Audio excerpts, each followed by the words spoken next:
get into the industry, and then just it felt like failure after failure because of these social issues. You know what I mean? Like people wouldn't pick up my projects because I didn't have diversity in them, or I wasn't talking about kind of like the social issues they wanted me to talk about. Really? I was just trying to be myself. Huh. You know, and my stories weren't about politics or social issues. It was just me telling a story that I wanted to tell. Yeah. And, you know, things happened where I would like pitch a story and they were like, well, you need more diversity, and people who were getting chosen for grants to make their films were having those social, Oh, you wow. know, yeah, you know what I mean? They had the diversity, they had the story of the gay black guy, you know what I mean? Like that was their hero, where my hero was just like an old white dude who was just trying to, you know, go through life. But that's when everything kind of like just transitioned to where I was just like, all right, all these things that I was, you know, kept close to my chest, I needed to get out. Oh my gosh. And that's why I started stand-up. I mean, if you remember, a lot of my stand-up, once I got comfortable on stage, started talking about different social issues and started talking like about trans, Trump. Yeah, stuff like that. Which I don't care, you know what I mean? I just hated the fact that Hollywood, the place where I wanted to be, was just kind of, you know, throwing it down you're pushing it down your throat, in a sense, you know what I mean? And it just didn't sit well with me, so I felt like I needed to get all that off my chest, which I did. I mean, I don't post anything anymore. As soon as Trump won, October of last year, I haven't posted a single reel about any social stuff or any political stuff. I mean, stories sometimes I do, you know what I mean? But I'm completely off kind of social media. Was it pro-Trump or anti-Trump? Pro-Trump, definitely pro-Trump, you know what I mean? Now it's kind of iffy, I don't know about this guy, you know what I mean? Especially with the Epstein list, I don't know about that. But you know, I think overall, he's doing yeah. Yeah. Thanks so much for being here, Jesse. Absolutely, Terry, thank you for having me, dude. This does not look accurate. It says your name is Jesse. Jesse Ray. Well, Yeah, Jesse why Ray. did it combine it? My dad really? thought it was a cool name. Wait, that's your full name? Yeah, he liked. I didn't know that. Yeah, he liked the name Jesse and Ray, so he just put the two together, so Jesse Ray. I thought ChatGPT was just messing with me. No, that's my That's legal weird. name. Yeah, dude, thanks for having me again. Jesse just told us that he's moving out of LA, which I'm gonna have to do as well eventually. But did you miss Las Vegas? I do miss Las Vegas. I'm not gonna lie. I miss kind of like the slower pace of life. Yeah. Obviously, my parents still live there, so I miss my family. Sister lives there too, so I miss them. But there are parts of me that are gonna miss LA too. Kind of like the hustle and bustle, and kind of like how everyone's actively doing something, but not really doing anything. Yeah, you're right about that. Did you meet your fiance out here or in Las Vegas? I did. I met her out here. Oh wow. Our balconies like face each other. Oh yeah, I remember the story. She's like French or something. Yeah, she's French, and then she came up to me one day, and we were going to film school at the time, and she was just like, dang. "Hey, do you live at?" And then she gave me the address, and I was like, "Yeah." She goes, "I think our balconies face each other," and then, you know, that's how we started talking. It was just easy because This is familiar. yeah, like I would smoke marijuana in the morning, and then she'd be out. In the morning? Yeah, Jeez. and then she'd be, dude, I stopped actually smoking weed 6-7 months ago. Oh, very congratulations. Yeah, it was 16 years I was smoking every day. How do you feel? Great. Really? Yeah. Better? Oh yeah, absolutely. Really? I feel like it's something that needed to happen. That's interesting. I feel like people, when they smoke weed like that every day, kind of like how I was doing, they Yeah. get stuck in the same thing, and they think they're doing great things, and they think they're being active, but it's really just the marijuana, the weed, just kind of like playing tricks on your mind. And ever since I stopped, I've had a different kind of mindset. Interesting. Started worrying less about myself and started worrying more about, you know, Alicia, my fiance, and the family that we want to raise, and kind of like our future. Are you gonna have children together? Yeah. Oh, wow. As soon as we get married, we're probably gonna get married next June 2026. Oh my gosh. In France. What? Yeah. Well, she's like really French. She's not like French. Yeah. No. Yeah. She was born in Paris. Her Oh my God. dad's French, and then her mom's English, and then she moved all over France, and now they live in the south of France. That's crazy, though. Yeah. In Paris, jeez. It's born in Paris, and now they live like 30 minutes away from Cannes. But the wedding is gonna be amazing. Yeah, it's gonna be really small, just family, and then everyone's kind of like on her side of the family. Everyone's got like a kind of job. Like her grandma's making the cake, her dad is making the flowers, Oh my gosh. the decorations and stuff, or growing the flowers. Are they they know how to do all Yeah, that? they're very. I don't know if it's just like a culture thing, a Yeah. difference between America and France, Yeah. but her family anyway, they're very homebodied. You know what I mean? Ah. Like they cook breakfast, lunch, and dinner every morning. They Yeah. stay home. They have their close knit family, and I think it's because they were moving around so much Yeah. that they really grew that bond together, as Yeah. opposed to like just having friends over and stuff. I mean, they still have friends, you know what I Yeah. mean, but it's more so just like their core is within their family. Yeah. And it's quite opposite of my family. Like when we're more like the capitalistic, you know what I mean? Like even Yeah. though my parents are both immigrants, we would go out to eat for lunch, dinner, sometimes breakfast, and I saw their way of living, and it's kind of something that I want to cultivate within our family. Like I want our family to be close knit, and I want us to be like together no matter what. Yeah. I'm not saying that me and my family aren't close. We're pretty close, Yeah. to be honest with you. But it's just a different way of seeing life, and then kind of approaching life. Do you have any siblings? I do. I have one younger sister. Oh yeah. Yeah. She's In Vegas. yeah, she's in Vegas. Jesse, well, I have a lot of questions, but first of all, my idea for this podcast, which is not gaining any traction at all, but it's been pretty fruitful just personally, is you. I'm not sure if I told you. I saw the list that you made one time, and then kind of gave a little bit. But Yeah, because I was like, wow, Jesse is doing all this podcast. This is awesome. And it has so many reviews, and I was listening to it a lot. I'm not sure if you remember. Like the ones with CJ Price. Oh, yeah. Adam, Miranda, Okay. Angie, everybody. Ray Lau. I listened to all of them. Yeah. Yeah. Those are amazing. Thank I you, learned dude. a lot. Thank you, dude. Yeah. I appreciate that. How did you feel while doing it? I felt great, honestly. Yeah. I mean, I had the kind of the skills because again, I went to film school, so I had Yeah. I Yes. edited my own short films and stuff like that, directed Yeah. them. So I kind of had quote unquote the storytelling ability, but more Yeah. so the technical aspects of just Yeah. shooting. I would honestly just shoot on my iPhone. Yeah. That's what I started on in my apartment. You know what I mean? Yeah. And then my fiance, who she's like a designer, Oh, so wow. she had the wherewithal to just be like, just shoot it on one wall. We'll just get wallpaper, and then we can design it a little bit. So and that was back when I was broke, dude. I was like $20,000 in debt, Oh man. credit card debt. I literally, the strike happened in Hollywood, the writer's Yeah. strike, and then that's when I kind of was just like, I need to try to find something new Oh. to make money. I chose stand-up. Yeah. And then it was just a good thing to where I could have like open mic comedians come on my podcast. They could teach me a little bit about their process Yeah. in stand-up, and then in return I would make reels for them. Yeah. You know what I mean? So it was kind of like a you scratch my back, I scratch your back I type see. of situation, and it worked out because I was able to get on their shows and stuff Yeah. like that, and I was able to do, I was able to kind of hop around the LA scene and get on shows where someone Yeah. who was doing it for like 6 months to 8 months wouldn't really normally get Yeah. to do that. That's awesome. Yeah, and it kind of worked out. And then, after shooting the Ray Lau episode, actually, his episode kind of fulfilled everything I was seeking. Yeah. Doing the podcast, because he literally broke it down for me. And Yeah. I think, and whenever anyone asks me about stand up, I always refer them to that podcast. Yeah. Specifically because, I mean, the proof is in the pudding. He's shown it. You know what I mean? Yeah. Since that podcast, I think he had about 12,000 followers, and now he's got over 50, I think. Oh, God. On Instagram. Yeah. And yeah, I mean, like that's the one where I'm just like, if you really want to know, like, the process of how to get better at comedy and like what people kind of do to get better. Yeah. The Ray Lau episode is literally the one to where I think Yeah. everyone, if you want to do stand-up comedy, that's the one you got to watch. Yeah.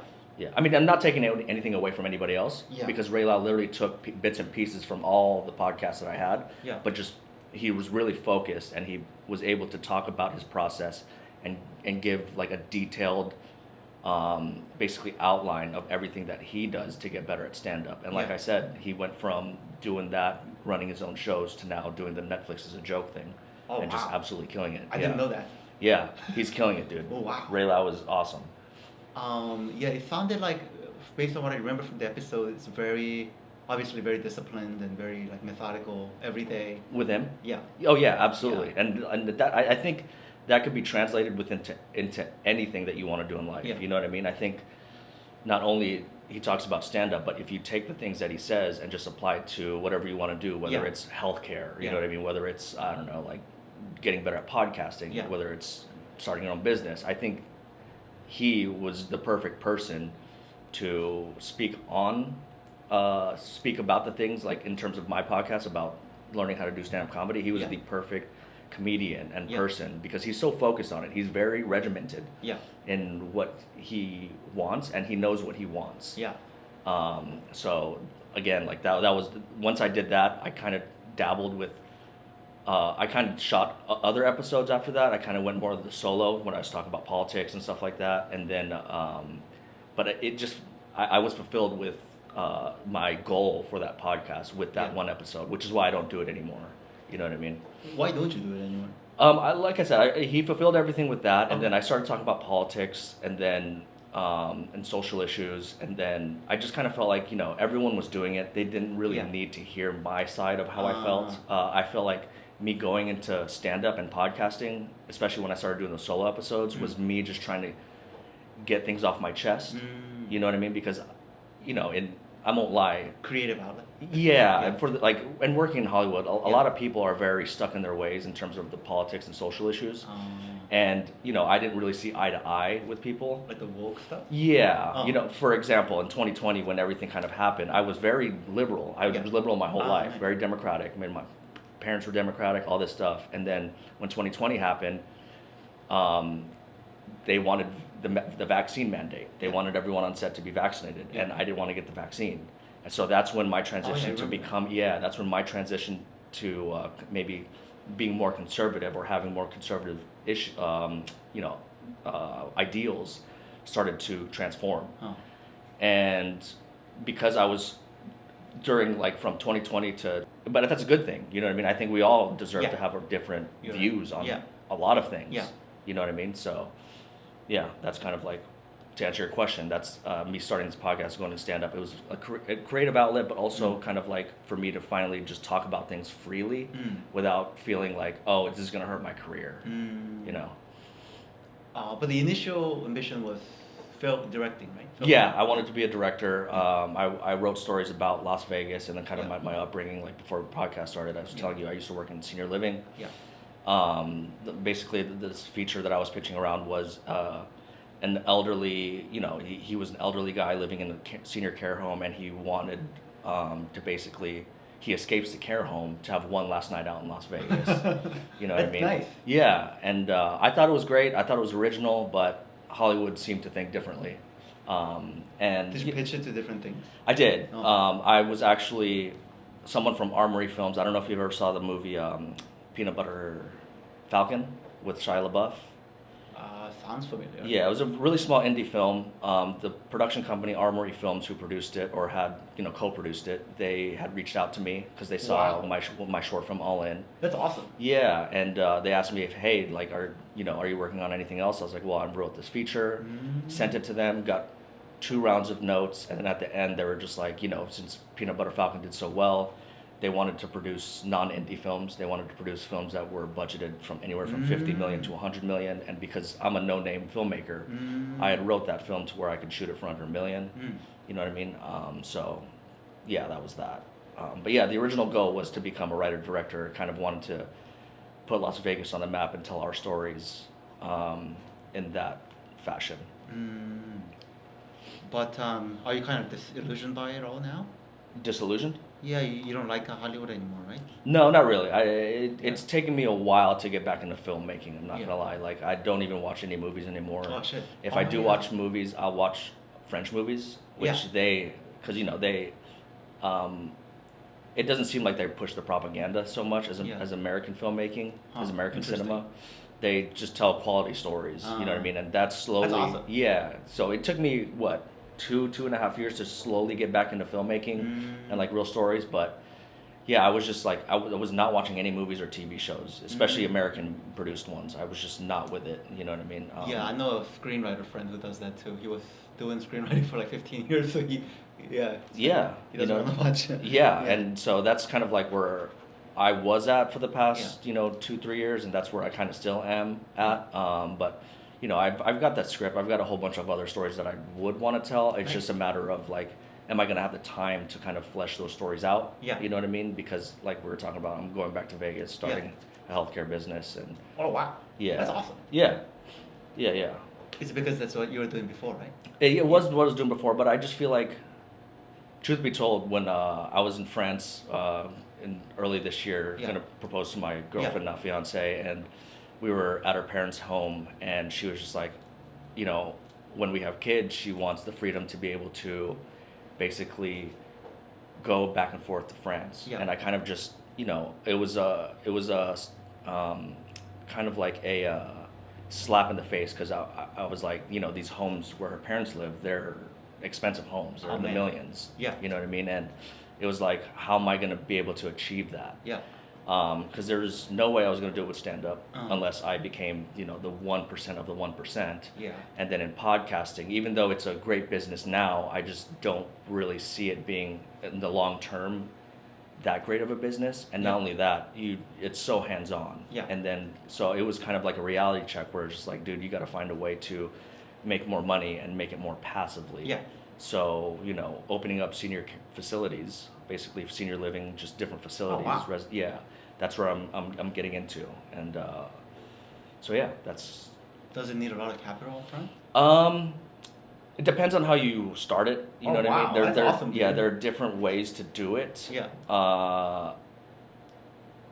But to answer your question, yes, it does need a lot of capital to do it. But because of the past 2 years working in podcasting and really focusing on making money as opposed to kind of living the dream, living the Hollywood LA dream of either becoming a filmmaker or a stand-up comedian or a famous podcaster, I was able to make enough money to get myself out of debt, credit card debt, and then have enough capital to as of right now, looking at facilities to open up. That's awesome. Yeah, dude. yeah, smaller facilities. You know what I mean, like 6 beds, as opposed to what everyone thinks is like, oh, you need a 100-bed facility, like an assisted living. There are other senior living residences to where it's a lot more personal and a lot more resident type, to where you just get like a house. Yeah. Right, and you turn that into kind of like a residential facility for groups, is what they call it. And you're able to have 6 to 10 beds to care for people, which is obviously a lot less capital. And yeah, just, an easier route, which people don't really understand, or people haven't noticed that side of the senior living community yet. But I think people will in the future, because I think these bigger residencies, like these communities, these facilities who have 100 beds, you pay twice as much as these residents smaller facilities, but you get less care. You know what I mean? Like within these smaller facilities, you're able to give better care for a lot cheaper. Huh. Yeah. Is that what you did right after undergrad? Yeah. Yeah. So I started as a caretaker. You know what I mean? It's, just doing the little things like changing That's a patients, hard job, feeding them. dude. Yeah, absolutely. And that's why I felt like I did that up until I was 25, and I felt like I just needed to get some creativeness out of my system, which is why I moved to LA, went into filmmaking, started as an editor, and then kind of just like needed to get my creative juices flowing. And what year was this? That was 2016. I moved to LA. Oh man, that's a long time ago. Yeah, This has been 10 years. Yeah, almost 10 years now. And did you go to USC? no, I went to LA Film School, dude. Oh. It's like this small. I think it's a scam, to be honest with you. But I met my fiance, so I can't really say it was that bad. Yeah. You know what I mean? And I was able to kind Was of. she a student there? Yeah, she was. She was. We were both students there. Wow, you guys go way back. Yeah, we're 9 years together. Holy crap. 9 years. Yeah, we met literally like a month after starting school. It's kind of crazy. Might be a soulmate. She is. She definitely is, dude. Yeah, she's awesome. And she's very supportive too. Very supportive of everything I've wanted to do, the filmmaking, the stand-up, the podcast, and now this. Very supportive. Wait, can we go back to the marijuana thing a little bit? Yeah, Because for sure. You were smoking every day. Yeah. Why were you doing that? I felt like I needed to, dude. I'm not gonna Really? lie. Yeah. I was very straight edge in high school, and then when I was like a grad night of high school graduation, I tried it, and I was like, oh, this is fun, whatever. And then it wasn't until 19 where I started really like getting into it. And then I would skip school. I dropped out of college. My first time dropping out of college. And then just because I got so used to it, smoking in the morning up until, before I went to bed, I felt like it was just me. You know what I mean? And then the last day I smoked. Was it like an addiction? Yeah, for sure. It was for sure an addiction. And like I said, dude, it was just one of those things where weed is just one of those things where it makes you think that you're doing the right things. Yeah. And it's really a hindrance to making you think straight. I think you know what I mean, like less foggy, quote unquote.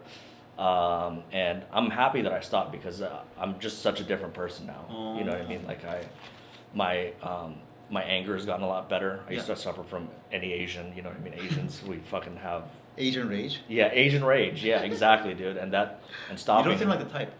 I know I don't seem like the type, but you know, you're very chill. It was probably the marijuana. You know what I mean? But now it's one of those things where I'm so grateful that I did stop. And I'm not gonna lie. Since I stopped, like my last day of smoking every day was December 29th before I went to France. And I smoked on 420, and I was just like, I don't like this, dude. Oh, wow. Like, yeah, even my fiance, she was just like, you're so different when you're on weed now.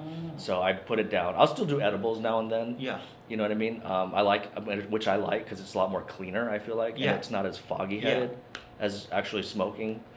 But yeah, I if anyone's out there kind of like, you know, thinking about stopping weed, I'd 100% would say interesting stop, because it just gives you a clearer mind and you're not in your head so much. You're actually doing things as opposed to thinking of doing things.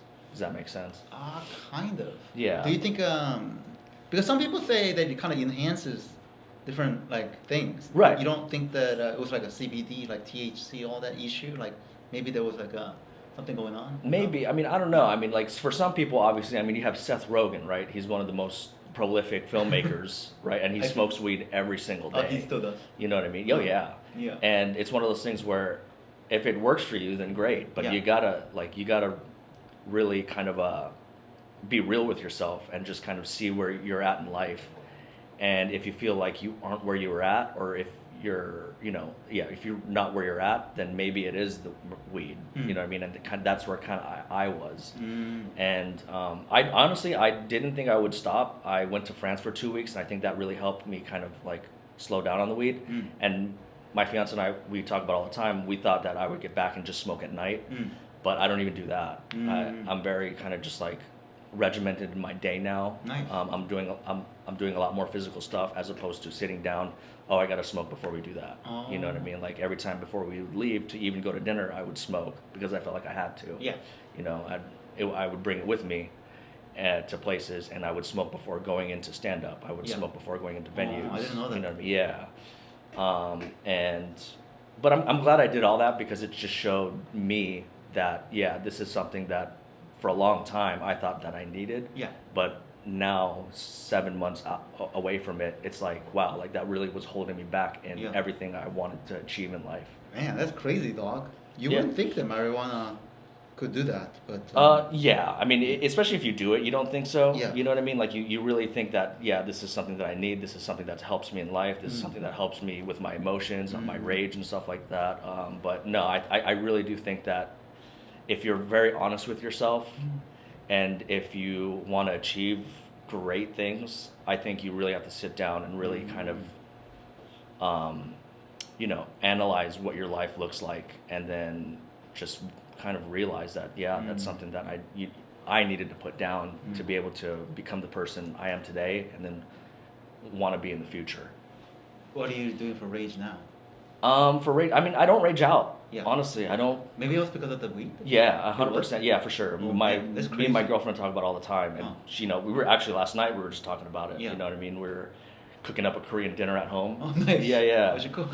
So we went to the H Mart and got like Nice. brisket, steaks. I have like a Korean grill. Where do you live?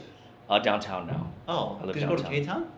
Yeah, it was the H Mart on Western. Yeah. Yeah, that we went to. So we just got a whole bunch of stuff there. I love the bean sprouts, the kimchi Nice. bean sprouts. You know what I mean? So Man. yeah, we just kind of just at home drank a little bit last night, which I don't really do anymore. Oh, really? Yeah.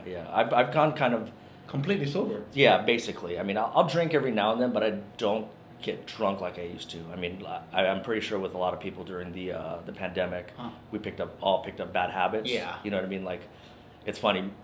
We used to, when there were lines to get into Trader Joe's, we would pick up 3 to 5 boxes of wine. Yeah. And go through that within a week. You know what I mean? I'd start drinking at like 10 in the morning, and then and be smoking and drinking all day, and that became a habit because it was so long. You know what I mean? You had a pretty rock star life, dude.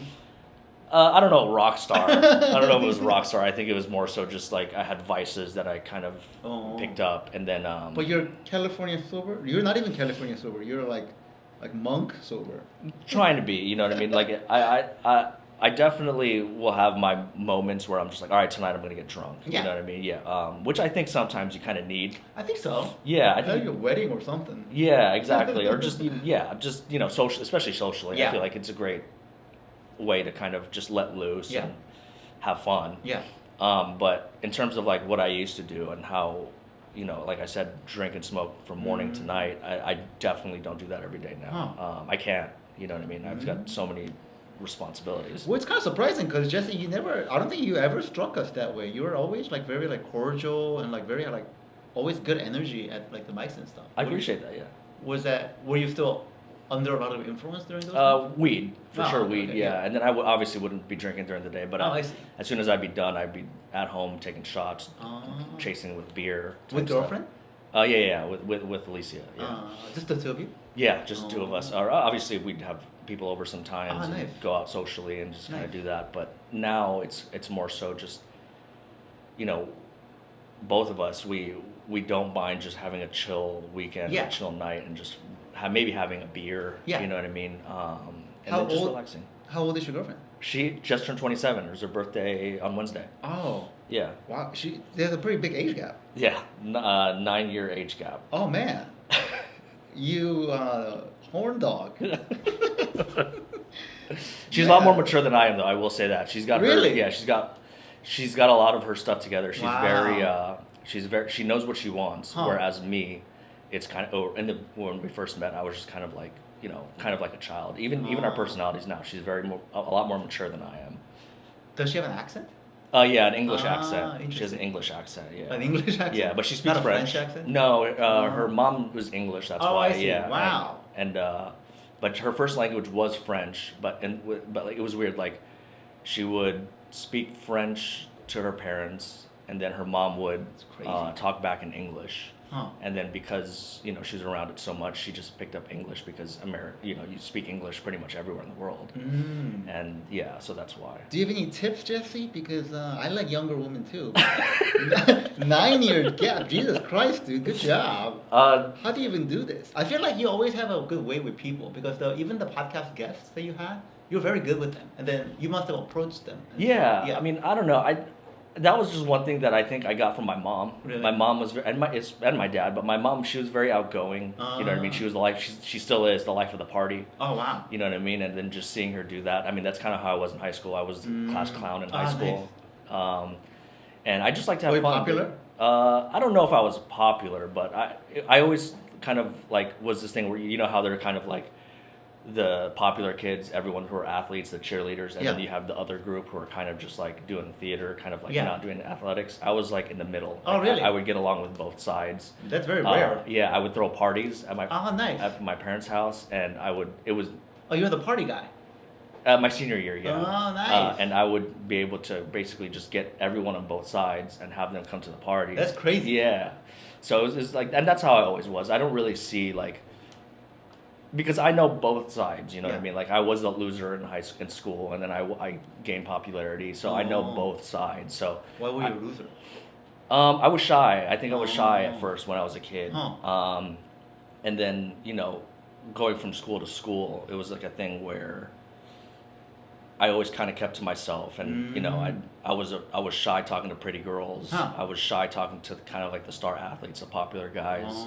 But my humor and kind of like how I portrayed myself was like, yeah, everyone can like me. You know what I mean? Because I really do see it as that. I don't feel like I hate the clickiness of people and of the social clickiness. I don't like that. I think all of us need to be. We can all learn something from each other. Yeah. You know what I mean? And that's kind of that was just my point of view in life, and I think that's what has helped me. Yeah. In everything that I've ever done was just like taking people from different social groups and then bringing everyone together. Huh. I feel like that's one of my strengths in life. It's very rare.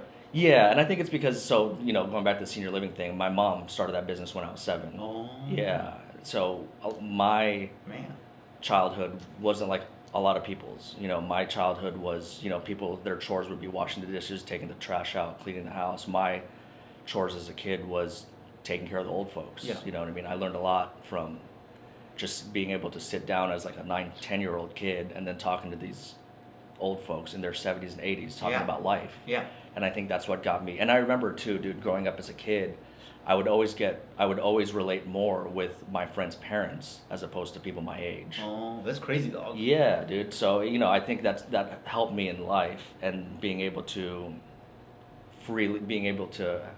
at least have the confidence in myself to talk to anybody of any age group and of any, you know, again, social group. You know what I mean?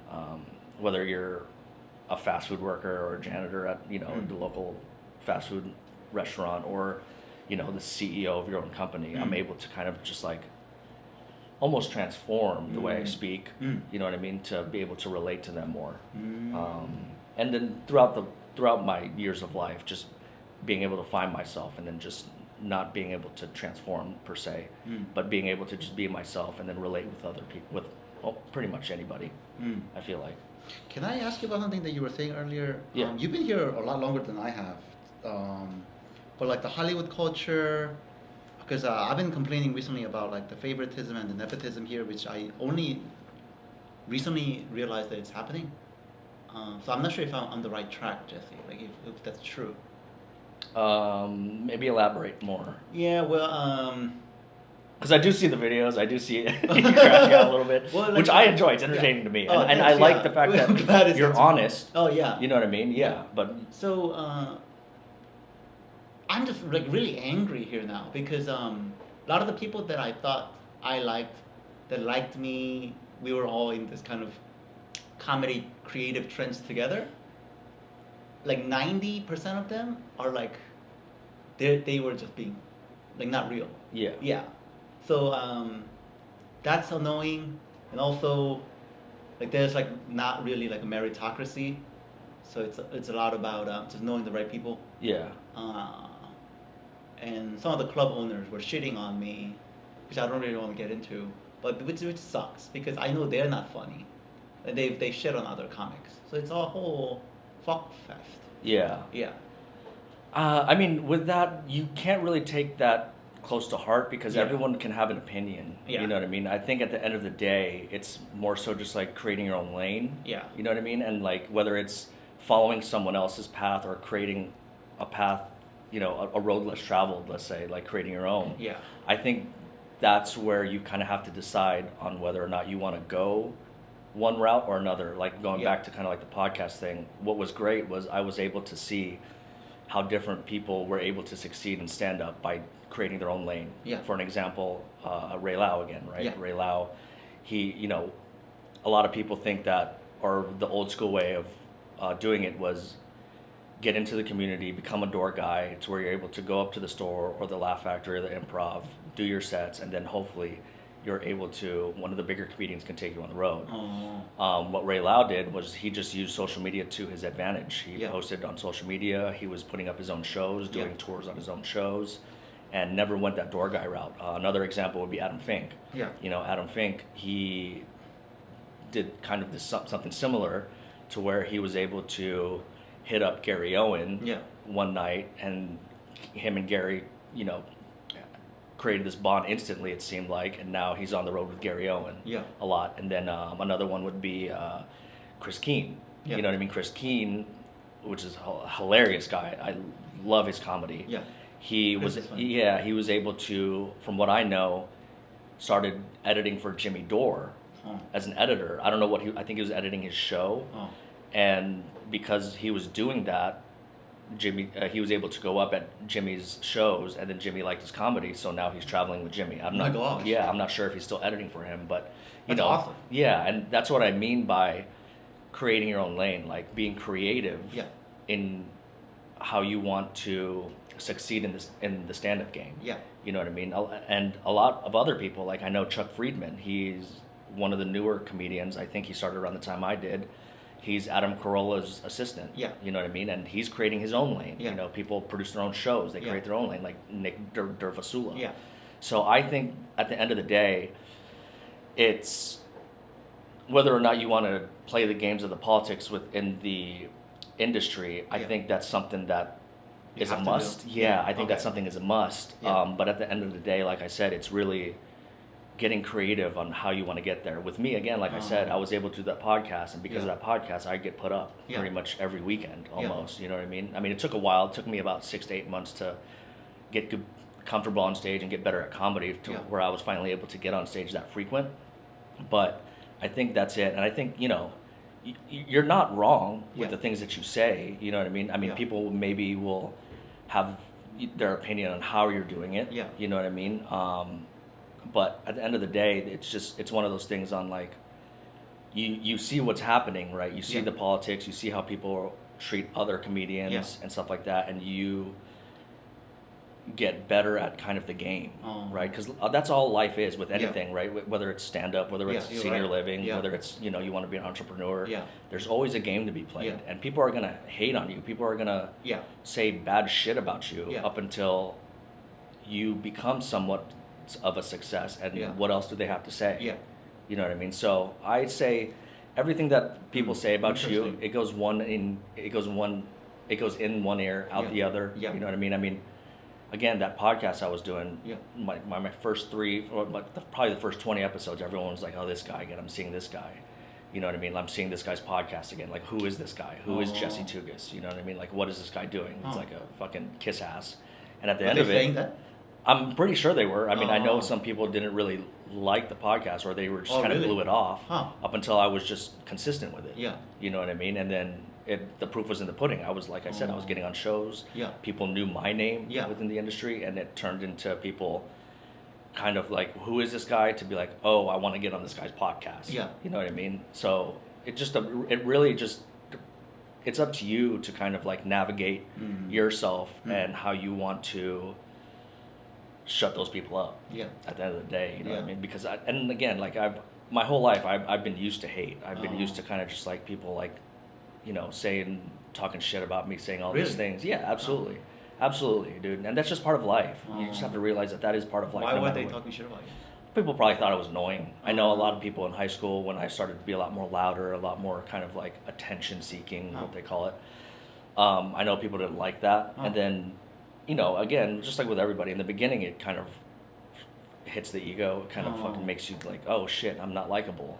And then after a while, it's just like, dude, I'm fucking way too old for this shit. Like, I'm gonna do what I want to do. I'm not doing it for you. Right. You have to get yourself out there. Yeah, I'm doing it for myself, and I'm doing it for, you know, my family. I'm doing it to support Alicia and our future family. I'm doing all these things, not for myself anymore, but for other people. You know what I mean? And I think that's where, and I just think that's how you have to approach it. It's more so just like, you know, it's good that you notice it, and it's good that you see it, and it's good that you talk about it. I think, you know what I mean, because people need to hear this shit. Yeah, because people don't talk about it, Jesse. It's all 100%. like closed doors. But then again, I didn't know I was supposed to figure it out. I thought you just gradually climbed the ladder, which is not true. To a certain extent, to a certain extent, you know what I mean. Yeah. But like I said, it's more so just like you just got to shut those people up and just do what you want to do. Yeah. And then I think you're right. And you know, I like I said, I don't hate what you do. I actually find it. It's more so just like, damn, like this guy's speaking his mind. It's the truth. You know what I mean? And not a lot of people can do that. A lot of people just sit at home and just talk shit and fucking live the same life day to day and don't do anything about it. You know what I mean? And then 5 years later, they're like, holy shit, I haven't progressed in anything, and I'm still in the same spot I was 5 years ago. Even fucking 2-3 years ago, I'm still in the same spot. And I think that's where you grow as not only a comic, but a human being. Yeah, it's like, you're right. I can't just keep hating on shit. I mean, it's up to you. You know what I mean? It really is like what you feel is right for you. Like people can only say so much up until it's just like, all right, fuck you, I'm not gonna listen to this anymore. Like the podcast again, like fucking there's probably so many times in the beginning where I was getting rejected asking people to come on the podcast. Right, yeah. How did you deal with that? Because I get rejected all the time, especially by women. You just keep doing it, dude. You just keep doing it. But you had a good guest of like both men and women, and I think women are creeped out when I ask them to be okay, which makes sense. That's probably because But yeah, how'd you You just do it. You just keep doing it. Yeah. Yeah, you know what I mean. Like I was going to open mics and fucking saw people that I think that I was interested in, and I thought was funny, and I thought the stuff that they were talking about was interesting, and interesting. Yeah, whether they were liberal, you know what I mean, super liberal or super in the middle or super conservative, I wanted everybody on my podcast because I think everyone has something to offer. Like I said, you know what I mean. Like it's, and then you just got to deal with it. Like if people don't want to be in your podcast, then great, just move on. Just have someone else on. Were you getting rejected a lot? I wouldn't say a lot. Maybe like 50%. Maybe a little less, like maybe 20 to 30%. That's awesome. Yeah, I get rejected like 80%. You know, but again, it's one of those things where you got to get out of your own way and just kind of let people be who they want to be. Yeah. And then just create that path for yourself and just do what you want to do what you feel like is good for your brand or good for your image, and then just run with it, dude. Yeah. You know what I mean?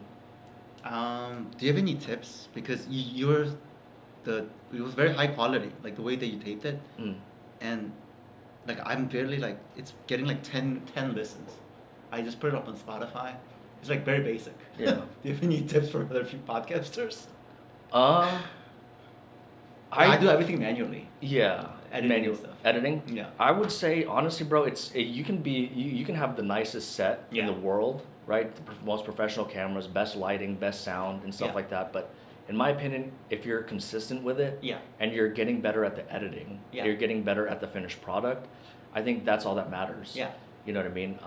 Whether it's adding graphics, adding title pages, adding lower thirds of like, you know, it's just always like before I started my podcast, I didn't know, or I knew about him, but I didn't pay attention to him. But Mr. Beast, he's a YouTuber, one of the greatest YouTubers. Yeah. He was just saying that with every video, he just wanted to get better at the editing, adding something that was in terms of getting the quality better. Yeah. So that's what I did with every episode. Getting more reels out, you know what I mean? People will fucking hate on you and be like, oh, you're posting too many reels. Like I remember for each episode, I would try to post anywhere from 5 to 7 reels, right? And I would post every day. You know what I mean? And because of that, like that's once every day or multiple? Once every day, once every day, at least once every day.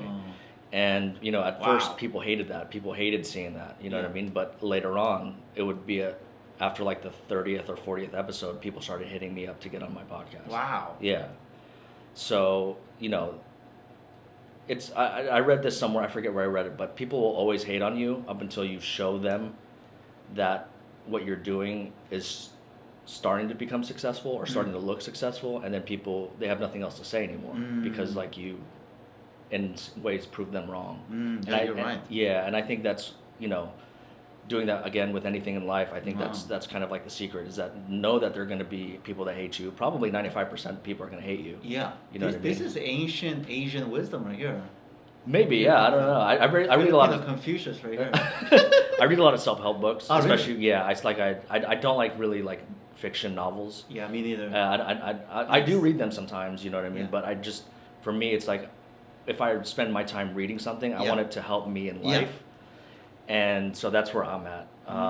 And I started I read my first book like when I was 25, like from front cover to cover. That was the first time I had done that, and it was a self-help book. It was the 7 highly effective ways of successful people. Oh man! I think the author was Stephen Covey. I think, and that was the first book I read, and I was like, oh, like these self-help books, there's something to them. So that's where I kind of, and now I try to read a book a month at least, 10 pages a day basically. Of course, I don't do that every day, you know what I mean? But once I go to Vegas. Disciplined, dog. Yeah, and I think that's another thing too, dude. You have to be disciplined.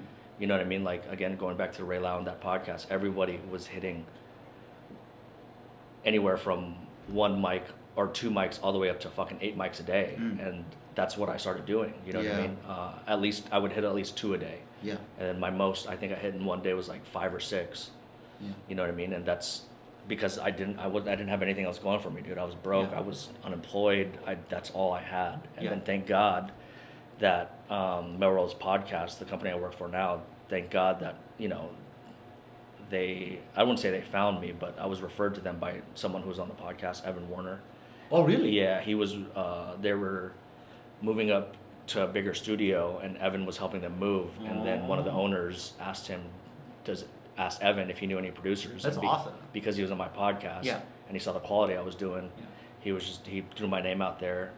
They hit me up, and then within the next week I was working. That's crazy. Producing there, or engineering, and I'll forever be. And that was because, again, the podcast, dude. Yeah. Like, imagine if I stopped that podcast. Yeah. Like, no one would have ever thrown my name out. Yeah. And because of that podcast, even though I'm not in front of the camera as much as I was, that forever changed my life, because I was able to gain skills in in an industry where it's booming right now, podcasting, and because of that, Leo DeTavio and Danny Mullen, they have their own podcast. I was able to produce their show, their that's podcast. Amazing.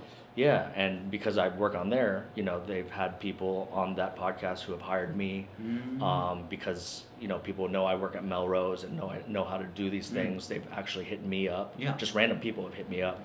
And just like, hey, I saw that you produce a podcast. Would you mind producing mine? You know what I mean? So because of all that, dude, literally, I've found more success in stand-up and podcasting in the past 2 years than I did with filmmaking in the first 8 years. Man, that's crazy. Yeah, financially and just personally. Yeah. Like, and within my day-to-day life.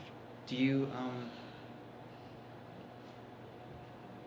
you prefer kind of the comedy and the podcasting compared to filmmaking now? Absolutely, dude. Yeah. Absolutely. Filmmaking is just like whether it's on screen or off screen, it's very fake. But I feel like it was applicable. Like the transfer. Oh yeah. I gained skill. Like I said, I had the storytelling skills. I had the technical skills of learning how to press record on a camera. Yeah. All it was just a little research on the sound, because that's something I didn't know what to do. I already had all the editing stuff. Like the editing, I didn't have to worry about. Nice. And now they have tools where AI takes care of the editing. You know what I mean? Like this program called Autopod. It'll basically just take what you shoot and it'll edit it for you. That's crazy. Somebody was talking about that. Yeah. It spices out the hottest parts of the clip or something? There are other programs that do that. You know what I mean? Like Descript. That doesn't make any sense to me. But Descript is a great tool if you want to, for audio only, not for video, but it's a great tool to take out dead space, to take out uhs and ums, to take out filler words. If you want to get it really tight. But I love podcasting because it's just an authentic way for people to express themselves. Yeah. It's not like Hollywood where it's just like, everything is produced. Yeah. You know what I mean? Like I always say it, I will stick to my guns and say that the worst podcasts I ever listened to are filmmaking podcasts. Actors who go on podcasts, because it is just a bore fest because they have no script. They have to be themselves and they don't know who themselves are. They have these different characters. Shit on actors. That's good. Well, they've picked up different actors and they've picked up different nuances of these actors the past 30 years, their whole career, to where you finally put them on camera and they just have a conversation, and it even still feels fake. Like they have no idea what the fuck to talk about. Whereas comedians, because they have almost non-filters, they're so authentic that people are looking towards that now. Yeah. People don't want to fucking see a movie and go to interviews of them sitting down, oh yeah, this is my process, oh this is what I do. They want to see fucking real people and be able to relate, right? We want to be able to relate to these people. I like to act out just now. Yeah. Well, that's what it is, dude. I worked in it for so long to where I was able to see that. And that's, for me, the main difference and why I love podcasting and stand-up is because people in what we do, they're a lot more real. You know what I mean? Yeah, no, you're right. That's what I've been complaining about this whole time. Yeah. I feel like you have a better take on it after all those years of seeing the fakeness of this whole place. I mean, at the end of the day, that's what I feel like people who want to get into Hollywood, that's all they are. They just they want to kiss ass. They want to if I kiss this guy's ass for the next 5 to 10 years, I'll be able to make my movie. And I was just so sick of that, dude. It's a long time. Yeah, I was just so sick of if I'm nice to you, you'll give me an opportunity. It's like, fuck that, dude. I just want to be myself. Yeah. And if you like me, you like me. Exactly. If you don't, you don't. Yeah. You know what I mean? And at the end of the day, you live life so much freer. You're able to say the things that you really want to say and not be afraid of it. I mean, it took me a long time to know that on the stand-up end. But I will say this, the person who helped me was Adam Fink. Yeah. Like, I remember...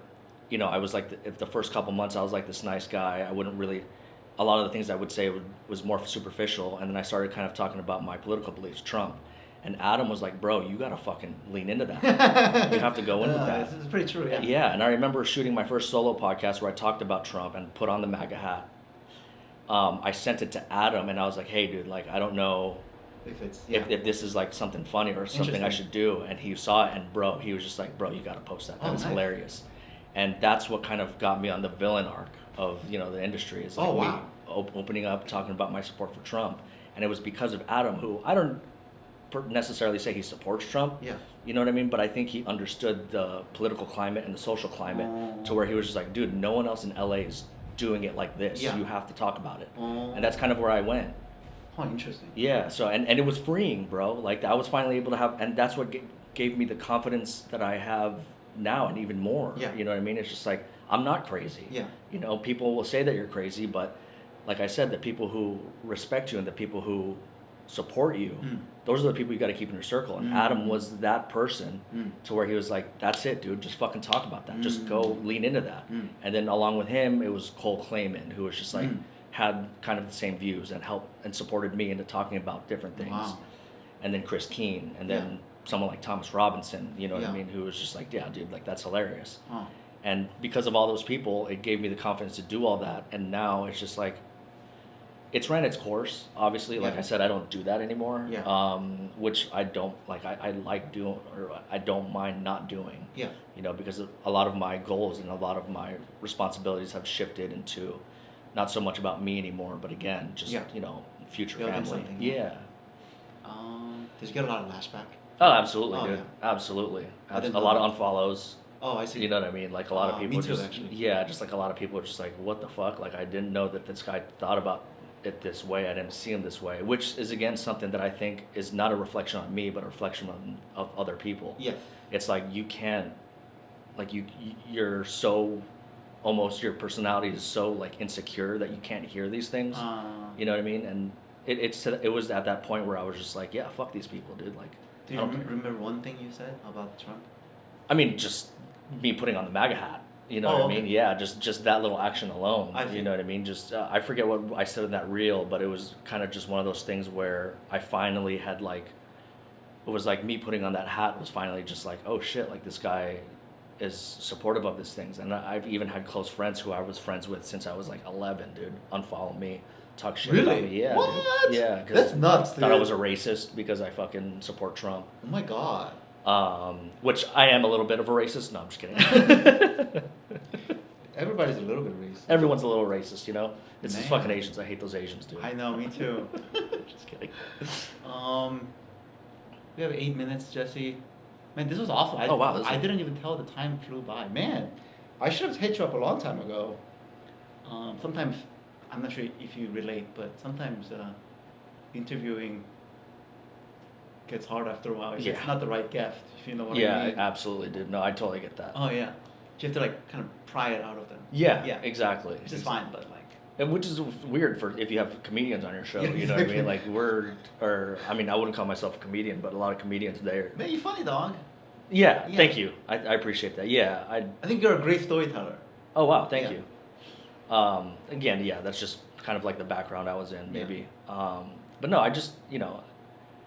I wasn't going to say no to you because the thing is, like I said, I know what that feels like. I know what rejection feels like. Oh, yeah. You know what I mean? When you ask someone to come on your podcast and you work so hard at the podcast, you know what I mean? You put in hours and hours and people don't really understand how long it takes to get an episode out.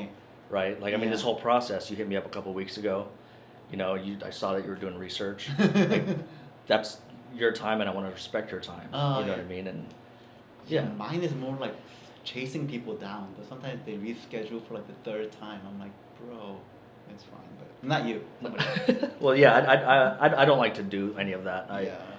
And not only that, maybe it's more so just like, oh, let's just get this over with. You know what I mean? Like that's kind of like my kind of like approach to things. I'm just like, and I just don't like telling people no.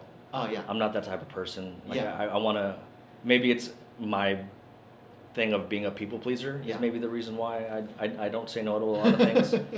But yeah. Well, I guess, do you want comedians to come visit you in Las Vegas, or? I mean, I'm down. I mean, I'm so lucky. Poker? Huh? Do you play poker? Texas Hold'em, yeah. But I was so like fortunate and lucky to have this job where I'm working at Melrose Podcast. Yeah.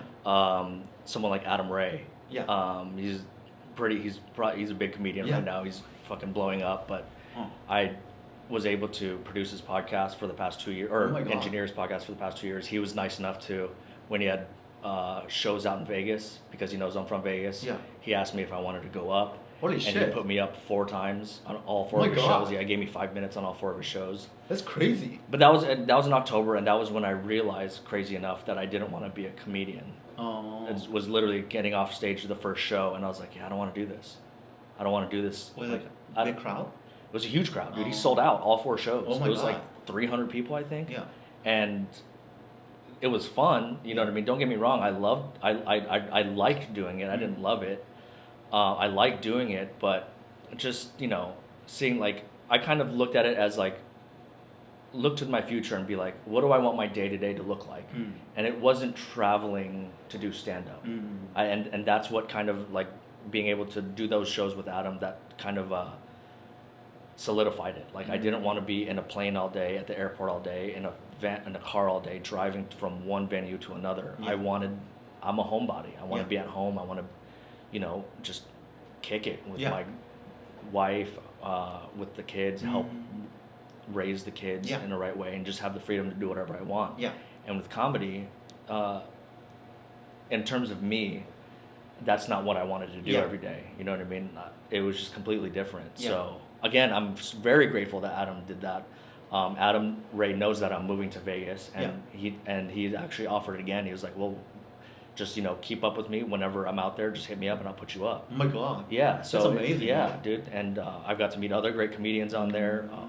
Neil Brennan. Did you meet Neil Brennan? We've got a great relationship. What? Dude. Yeah, we've got a really great relationship. That's crazy. You got all kinds of connections. I could say it now, but when I told him a few months ago that I was gonna leave LA to go back to Vegas and get into the senior living business, he actually offered to invest. Oh my God. Yeah, and because of filmmaking and because of trying to raise money for movies, I kind of just brushed it off. He did his podcast. After the podcast, he asked about it again, and then he was just like, "Well, let me know, dude. Let me know if you need money." And then I asked him, I was like, "Are you serious?" Yeah. And he did the gangster thing where he was at the door, and he goes, "Well, if it makes sense for the both of us," and then he just left. Oh. And now every time I see him, he asks me about it. I give him an update of where I'm at with the business and stuff like that. And it seems like he's interested, but wow. So we'll see. Maybe in the future, maybe fucking if it works out. Yeah, if it works out. I may ask him for some money, but as of right now, I think it was just a kind gesture, and I think, out of all the people in that studio, him and I have, we text every fucking. What? Yeah, we text. It's a wild thing because I grew up watching Chappelle's Show. Yeah. You know what I mean, and the fact and all that, he was a writer on all that. He's a co-creator on Chappelle's Show. Oh my God. So it was just wild to now text him about Kanye crashing out on Twitter, you know what I mean? I'll screenshot it, I'll send it to him, and then he'll text back. He's a great guy, honestly, and it's just, again, I'll always say I'm so blessed to be able to do what I'm doing now and have cultivated the relationships I've cultivated, because the relationships I've cultivated over the past 2 years in comedy and podcasting have been stronger than any of the relationships I cultivated in filmmaking and working in Hollywood. They're a lot more genuine. Yeah. These people that I'm meeting now, as opposed to people I've met before. Interesting. Yeah. Why do you think they weren't genuine before? Well, I think at the end of the day, we all wanted something from each other. You know what I mean? Like actors, I would be friends with actors to be actors on my short films. I would be friends with cinematographers, sound guys, lighting guys, producers, and it was all just. Now that in hindsight, it was just like, oh, these people can help me out, and I can help their career out. Whereas stand-up, you're really doing it like Adam Ray again. He didn't have to do any of that, dude. 4 shows. I was just excited to just get on stage once, but he was like, just do all 4 and as many as you want. He let me choose how many I wanted, and my family was able to see me do stand-up. My friends were able to see me do stand-up, and those are just great things to be able to do. Like, how am I going to help Adam's career? You know what I mean? This guy's blown up. He's probably the biggest comedian right now. Yeah. And it's still to this day, he's just like, yeah, dude, if you want to come up, just let me know. Wow. And it's just like, dude, those are the kind of relationships that I want to keep around, as opposed to just the other relationships I had in Hollywood. Yeah. You know, it just didn't make any sense for me. Oh. And I'm so much happier now, bro. Yeah. So much happier now. Yeah, I feel like you went through quite a different arcs, and all this time in LA. It sounds very fruitful for you. I get bored easily. Uh, I get bored with the things I do sometimes, and I feel like I need new challenges. But Yeah. that's one thing I feel like a lot of people don't understand. It's like, you know, we all go through life. We all have problems in life, right? It's just a matter of what you want those problems to be, right? Like if you're, as like I said earlier, is if your problems today were the same problems you had 2-3 years ago, then you're stuck. I want my problems to look different a year from now. Yeah. And I want, you know what I mean? Because my problems 2 years ago, a year ago, are completely different from the problems I have now. Yeah. And I think that's a perfect, like, that's a good gauge Yeah. for yourself to see that you're progressing in life. Is if you have if your problems are different from even 6 months ago. You know what I mean? Like you always want different problems in life, and that's how you know you're at least growing. Instead of not having any problems. Yeah, I mean that's a whole like even with jobs, even with stand up, even with podcasting, you're always gonna have problems that you gotta solve in your personal life. You know what I mean? You're always gonna have problems you gotta solve. That's all life is. People who try to stay away from problems, they either are trust fund kids, right, or they're just content in living their own fucking shitty life. Yeah. Right? But if you understand that, okay, life is just problem solving. You just got to solve those problems. Yeah. And the quicker you solve those problems, the more problems you're going to have. But that's the meaning of life, I think. That's one of the things that are going to help you reach your goals is if you have different problems day to day. Yeah. Right? So that's just kind of like something that it was like an aha moment for me that I had a couple of weeks ago. It was just like, that's all life is just solving problems. It's just a matter of how can I change my problems? How can my little problems now become, you know, how can I resolve those and then just gain new problems? And Instead of running away from them. Yeah, exactly, bro. Because the more you run away from those problems, that problem is just going to sit there. Yeah. And it's just going to grow and grow and grow. Yeah. But if you just take care of that problem, move on with your life, of course more problems are going to come your way. Yeah. Especially if like you're making better money. Yeah. You know what I mean? Like, life is so much different financially for me than it was 2 years ago. Yeah. To where it's just like, oh, my problems 2 years ago. Oh, I got to get out of $20,000 in debt. Where now my problems are, how do I invest my money? Where do I got to start like a retirement fund. I got to invest more into stocks and stuff like that. I got to find capital to start this business. Yeah. You know what I mean? And as soon as I solve those problems, what are my next problems going to be? Yeah. I don't know what they're going to be, but I know I'm going to have the resources and I'm going to have the experience to solve those problems. Yeah. So that's how I just kind of view life. It's like, okay, well, those are the problems. Like we were talking about earlier, my rage baiting, or not rage baiting, but like kind of like my crash outs. Yeah. You know what I mean? Like it was because I kept those problems and they just got bigger and bigger, and I didn't solve those problems. Yeah. And one of the biggest problems was the problem of me wanting to become a director in Hollywood. I just fucking solved that problem by moving on. Yeah. You know what I mean? And my life has been infinitely better since then. So it was because it's frustrating to have that. Yeah, exactly. It was frustrating to kind of prove myself to people that I gotta tell my stories. Where it's like, no, dude, like I don't want to spend my whole life trying to have people like what I do, like me. I'm just gonna be who I want to be, and then the people who are gonna like me, they're gonna fuck with me. You know what I mean? Yeah. And those people, like Adam Fink, we still talk to this day. Not a lot, obviously, but like it's one of those things where he knows that I'm going to Vegas. You know what I mean? We still have to get together and hang out one last time. But it's one of those things where it's people are gonna fuck with you. Some people are gonna not fuck with you. That's just the way of life. And the people who aren't gonna fuck with you, they're gonna be stuck in their fucking little bubble while you move on and do better things. So that's where I'm at. You know, and I think that's something that you should take too. You know what I mean? Like I think understanding that life is just problem solving and then just fucking moving on with it and you know, creating a lane for yourself. No, you're right. You know? Yeah. Because you're a good guy, dude. You're a smart thanks. guy. You're a good guy. You fucking obviously see the bullshit that's in the city.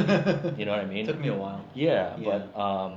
But yeah, I think you know, can't complain about it. Yeah, just create new problems for yourself, Yeah. and then and then fucking a year or two from now, you'll see that holy shit, dude. Like, things look so much different now. Yeah. You still have problems, you know what I mean? But you won't have the same problems, and that's a good thing. Yeah. Jesse, if I could show you this in 5 years, I think we're both the same age. 36. Yeah, 36. me too. Oh, okay. When's your birthday? June 1st. 1989. Yeah. 5 years, we'll both be 41. 41. What would you like to say to yourself? It's like a time capsule. I would like to say to myself, that's a good question, actually. I'll show it to you in 5 years. Obviously, you're killing it in Las Vegas, whatever, with everything that you're doing.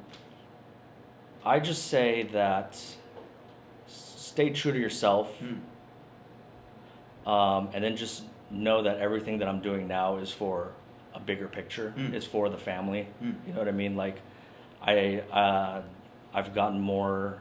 It's crazy since I started comedy. I've gotten more and more, gained more Christian values, and you know what I mean? Like really changing kind of like my day to day with the teachings of the Bible and Christian values. That's awesome. Yeah, and I want to.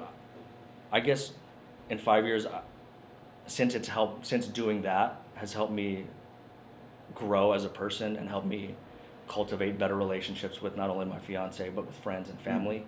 I would say just keep moving forward with that, and hopefully in 5 years, I don't know, dude. That's such a weird question to me because it's so hard to see the future when I'm so focused on understanding what it is I have to do now for the future. I guess the one thing I can say is just make sure that you're happy, and then making sure, again, just like you'll probably have children by then. Yeah, hopefully. And it's just one of those things where I just don't want to worry about myself too much, but really worry about how I'm providing for other people. You know what I mean? Because of that switch in my mind. Because I used to be like, oh, what do I have to do? What do I have to do? People have to like me, all this stuff. Where I took myself out of it and then just started worrying about providing for Alicia, being able to take what my mom has built in the senior living community in Las Vegas and then kind of wanting to scale it and expand it.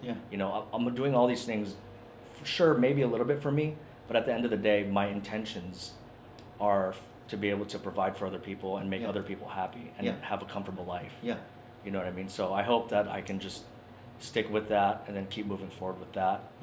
And then honestly, they're just being happy and just being a person who has integrity with everything that I do. You know what I mean? What about you? Nobody's asked me that before. Nobody asked me that question back to myself.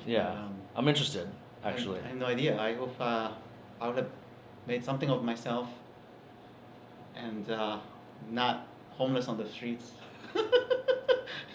But hopefully staying good friends with Jesse, Adam, all those people, Chris. Everybody we met here in LA. Where are you thinking of going? I don't know, somewhere less expensive. If I don't score a decent job here in LA, my lease is over at the end of the year, so I don't have to stay. Hopefully I can find a remote job before that. That'd be nice. Yeah. What do you want to do? I got laid off because of the whole AI. I was like an IT person, and then. No kidding. Yeah, it's happening a lot. It is. Yeah. It definitely is. Some people got their hours reduced because of the whole AI thing, but I got just like completely laid off. So I'll find something. Maybe I'll move out of the technology space. Interesting. Yeah. What do you want to do? Well, stand-up, obviously, but it doesn't pay, so I have to find something.